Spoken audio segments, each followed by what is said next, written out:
Register 1 है उसमें दिखाई देंगी, तो उनको ओपन कर लेना। तो ये टेबल्स क्यों ऐड करी गई है इसका लॉजिक समझिए।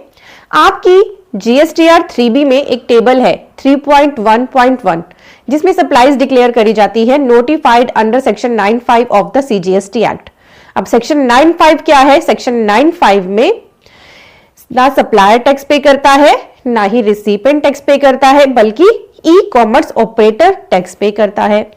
तो जो ऐसी सप्लाईज हैं जो करी जा रही है थ्रू ई कॉमर्स ऑपरेटर और जिन पे टैक्स भरेगा ई कॉमर्स ऑपरेटर, तो उनकी रिपोर्टिंग अभी तक आपकी GSTR 3B में तो अलग से ली जा रही थी, पर इससे रिलेटेड कोई भी टेबल GSTR 1 में नहीं थी। तो उसी के लिए ये दोनों टेबल्स ऐड करी गई है।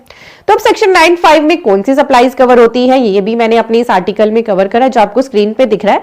इस आर्टिकल का लिंक मैंने डिस्क्रिप्शन और पिन कमेंट में दे दिया। आपको स्क्रीन पे भी हमारा वेब पेज दिख रहा है, या फिर आप हमारे वेब पेज CAGurujiclasses.com पर आए। यहाँ पे ऑप्शन है टैक्स अपडेट्स की, पहले कोर्सेज दिखेंगे आपको, देन टैक्स अपडेट्स, इस पे क्लिक करके भी आप इसी वेब पेज पर आ जाएंगे। सेक्शन 95 में ई कॉमर्स ऑपरेटर टैक्स पे करता है ऑन सप्लाई ऑफ सर्विस, जो कौन सी सर्विसेज इसमें कवर है?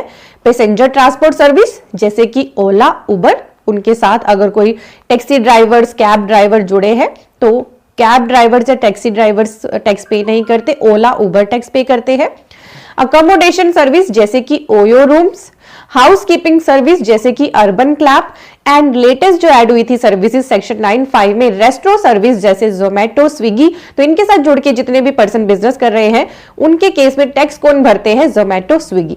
तो ये है हमारा सेक्शन 95 जिसके रिलेटेड टेबल ऑलरेडी हमारी GSTR 3B में थी। अब गवर्नमेंट ने चाहा कि ये टेबल ऑटोफिल हो जाए, तो इस टेबल को ऑटोफिल कराने के लिए क्या करना पड़ेगा? GSTR 1 में टेबल्स ऐड करनी पड़ेगी, राइट? तो table number 14 and table number 15 GSTR 1 में ऐड हो गई है, जो जनवरी से अब आपको भरनी है। जो टेबल नंबर 14 है इसमें आएंगी supplies made through e commerce operator, यानी इसे कौन फाइल करेंगे? ऐसे रजिस्टर पर्सन जो सप्लाई कर रहे हैं थ्रू ई कॉमर्स ऑपरेटर। ठीक है, जैसे मान लो आपका रेस्टोरेंट है, आपने अपने रेस्टोरेंट को जोमेटो पे रजिस्टर करा रखा है और उसके थ्रू आप सेल करते हो, तो वो वाली सप्लाईज अब आप अपनी टेबल नंबर 14 में डालोगे।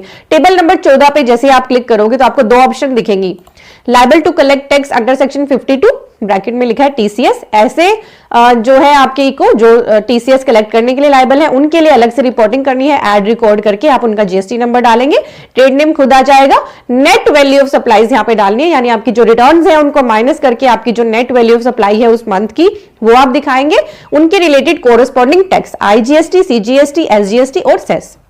और जो आपका नेक्स्ट है supplies through e commerce operator under section 95, वो डिटेल आपको अलग ऐड करनी है।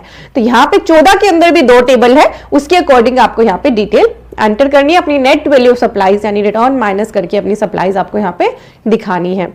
देन हम बात करते हैं टेबल नंबर 15 की। टेबल नंबर 15 मांग रहा है सप्लाईज अंडर सेक्शन 95, ये किसे भरना है? टेबल 15 ई कॉमर्स ऑपरेटर्स को, जैसे Zomato, Swiggy, Ola, Uber, OYO room, Urban Clap etcetera.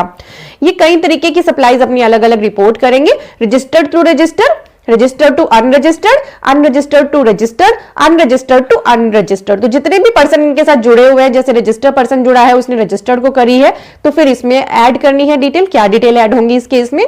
Supplier का GST नंबर, नाम खुद आएगा, रिसिपेंट का GST नंबर, रिसिपेंट का नेम, डॉक्यूमेंट नंबर, डॉक्यूमेंट की date and total value of supplies made and place of supply, और सप्लाई का टाइप एंड नीचे फिर टैक्स की ब्रैकेट आ जाएगी, टैक्स के हिसाब से डालना है डिटेल। अगली टेबल रहेगी हमारी रजिस्टर्ड टू अनरजिस्टर्ड।